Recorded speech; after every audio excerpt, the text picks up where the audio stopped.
AP మంత్రివర్గ పునర్వ్యవస్థీకరణ వచ్చే నెలలో ఉండే అవకాశం కనిపిస్తోంది. దీనికోసం ఆశావహులు మాత్రం అత్యంత ఉత్కంఠగా ఎదురుచూస్తున్నారు.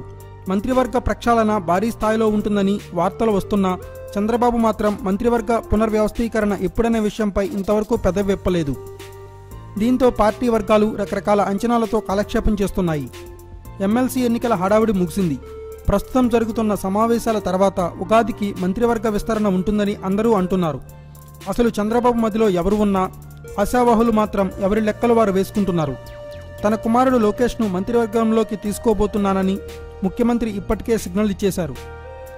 ఏప్రిల్లో విస్తరణ ఉండవచ్చని ముఖ్యమంత్రి సన్నిహిత వర్గాల్లో ప్రచారం జరుగుతోంది. ఏప్రిల్ 2వ వారంలో మంత్రివర్గ విస్తరణ జరిగే సూచనలు ఎక్కువని సమాచారం. ఇక కొత్త విస్తరణ తర్వాత మండలి నుంచే 4గురికి మంత్రి పదవులు ఉంటాయని తెలుస్తోంది. మండలి నుంచి ఇప్పటికే నారాయణ, ఆర్థిక మంత్రి యనమల మంత్రులుగా ఉన్నారు. ఇక లోకేష్కు సైతం బెర్త్ కన్ఫర్మ్ అయినట్లే. ఇక లోకేష్ కాకుండా మరో వ్యక్తికి కూడా ఎమ్మెల్సీ కోటాలో మంత్రి పదవి ఇస్తారని సమాచారం. ఇంకా ఏదైనా అద్భుతం జరిగితే మండలి నుంచే 5వ వ్యక్తికి కూడా మంత్రి పదవి ఛాన్స్ ఉన్నట్లు తెలుస్తోంది. మండలిలో ఉన్న పయ్యావుల కేశవ్, గాలి ముద్దుకృష్ణమనాయుడు, డొక్కా మాణిక్యవర ప్రసాద్ తదితరులు మంత్రి పదవి రేసులో ఉన్నారు.